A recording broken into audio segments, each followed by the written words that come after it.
We've all seen when the Invincible variants turned against Angstrom after denying to continue his mission of killing the good Invincible, because a lot of them had died already. But what would happen if they agreed to go and hunt Invincible? You won't believe how this ends. So what's the game plan for the Invincible variants to find Mark? I believe that they will do what they've already been doing, which is causing extreme damage around the world. But they would just target America instead, and the places our Mark cared about the most, like his home, his college, his high school, his friend's house, his family homes. If they didn't find him from this, I believe that they would kidnap his friends and use them as a ransom to get him to come out, and say that they wouldn't kill William or something like that. This would mostly be Angstrom's idea because he seems to care a lot about this. But how would the heroes of Earth react to this situation? Seeing all these marks that have just been ripping through the planet targeting America, I think the heroes that aren't from America will be sent straight to America to try and help out, but a couple would stay just to try and help out with the damage. But most of them would go to America because if the Invincibles take over America, they're going to different countries after, is what I believe they would think in that moment. And those marks can definitely take over the world. And the police and firefighters would try and help out the other people who still need saving, of course. But I don't think that the variants wouldn't find Mark. They definitely would, because they would end up going to the GDA building. I don't know which variants would go, but there would definitely be more than one, because the last guy who was sent there died. So just for the video, I'm going to say Mohawk and Omni-Mark. They break in pretty easily, seeing that the high frequency speaker was broken by the last Mark who came through here. Plus, they can't make any more because the engineering room is completely wiped out from the last Mark. So they wouldn't really struggle past any of the Reanimen as well, because there wouldn't be many, seeing that the Flaxen took it out as well. Plus, more Reanimen would have been sent out to help out the heroes. So they would quickly rip through the last remaining Reanimen, and they would continue to rip through the building with zero resistance. I don't think Mark would come out at all, because in the original he was going to stay with Eve to make sure that no one hurts her, so he would be by her side till she wakes up, pretty much waiting for them to come and get him. But what about Cecil? Well, there's nothing he could do. His high frequency is busted, and there's two variants ripping through the building. He might call some heroes back, he could evacuate, he could hide, or he could just teleport out the building. But the two variants do find that bum Mark who doesn't want to be out there saving lives with his unconscious girlfriend Eve. They tell Mark what's about to happen to him, which is bringing him into Angstrom, and what happens if he resists, which is obviously like a fight. Now, what do I think Mark would do? He only really has two options.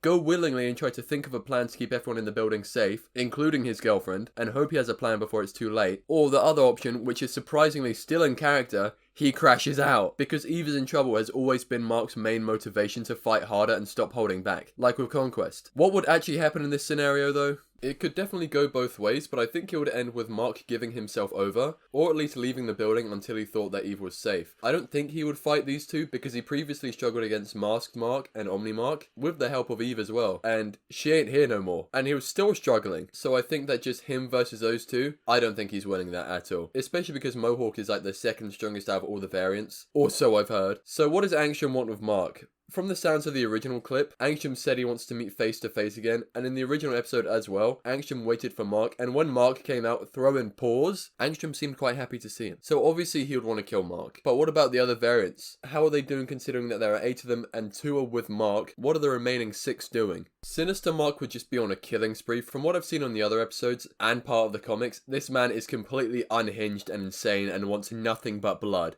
Just look at the last season, he was very happy to kill Angstrom's kid, and he also killed Omni-Man. So it's safe to say that he's just going to be doing that for the love of the game, because we never really heard what he actually wanted or the deal that he made with Angstrom in the original clip. Full Mask Mark would be looking for his mother, obviously, but I think he would also try to make it look like he's causing chaos, because Angstrom would probably have a camera following him along. Like the variants were told to do by Angstrom, he would go looking in the family homes and places where the family lived, like his uncle's house, his cousins if he has any, and any people that Debbie was close to, like her best friends or co-workers. The Maskless Mark would be doing the absolute same thing, but just for William instead. In the same sense, he'd go to William's house, his college, and he could easily cover this up by saying he's looking for Mark. He would say he's either looking for a best friend for information, and considering that Mark and William both went to the same places quite often, considering they were best friends in this universe, this shouty Mark would just be ripping through the entire country, similar to Sinister Mark, just looking for people to kill. Simply based on the way he was moving on day 1 of the Invincible War. From what he said to Angstrom, he just wants to conquer other dimensions, probably for the sake of himself and for Viltrum, considering he had the Viltrum logo on his shoulder, which makes me think he's either the king of them or a high-ranking Viltrumite. I see the other Flaxen Mark and Viltrum Mark doing what they're told. I don't think Viltrum Mark would be doing a lot, because I've heard some theories that he went into the Viltrum Empire because he had to, because he would have been killed if he didn't, and especially because he doesn't have a mustache, which is a key factor to tell if you're pure-blooded or not, like the other Viltrumites. I believe he just went along because Omni-Man was beating his face off. So I believe he's doing this just to stay alive, and his deal with Angstrom might have been just to send him to a safer dimension. But the Flaxen Prison Mark seemed to be enjoying himself quite a lot on day one, so he's gonna put in some work. And what about the last remaining heroes that are out there trying to fight back? Like Oliver, Tech Jacket, the remainder of the Guardians, Goatplex, that dragon guy,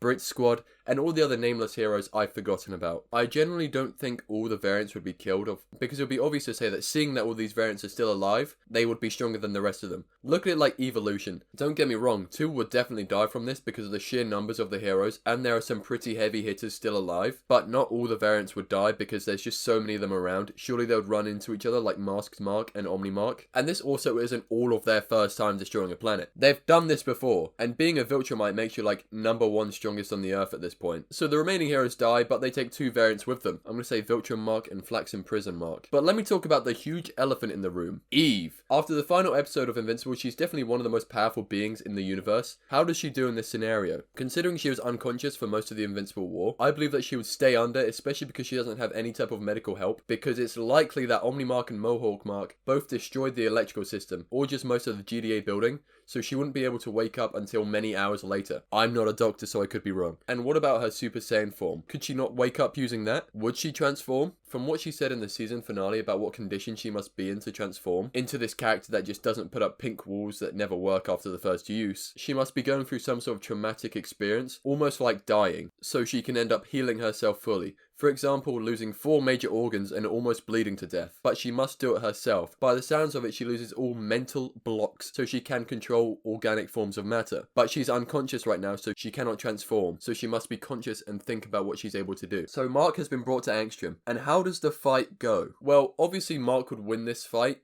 if the variants weren't there. But they change it up massively. I do see Mark beating up Angstrom quite easily, but when Angstrom realizes that maybe this fight isn't going to go his way, he'll call on any of the 2 invincible variants with him just to rough up Mark. I think it might even happen on the way there because these guys are pretty evil and don't really like anything. But Angstrom wants Mark dead, every single one of the Marks. So I definitely think Angstrom would use these variants in his advantage and just to give himself a breather, or just to hurt Mark even more. So it seems obvious that Angstrom wins this fight and kills our Mark. But what about the others? They had a deal, right? So what would happen? But there's a massive problem already. What about the technicians? Do they play any roles in this? Obviously, they're still mad at Angstrom for not holding up his end of their deal, so they will try to get him on this. But unlike the original where Angstrom needs their help, it won't go this way because Angstrom won't need their help after the Invincible fight because I don't think he would take a lot of or serious damage. I don't think Mark would have hurt Angstrom that much considering that he would be using the variants to take time out. So I seriously don't think that they'll be saying too much because he could easily overpower them, unlike in the original where he was bleeding out and had 1 arm missing. But what about his deal with the variants? When our Mark is laying dead on the floor, both Omni Mark and Mohawk Mark start to begin to question Angstrom about their deal. So he calls every single one of the remaining variants to his location and tricks them like he originally did, setting them up in the same desert. But what would happen if Conquest arrived at the same time the variants did? Here's a video all about it. You won't believe how it ends. Like and subscribe.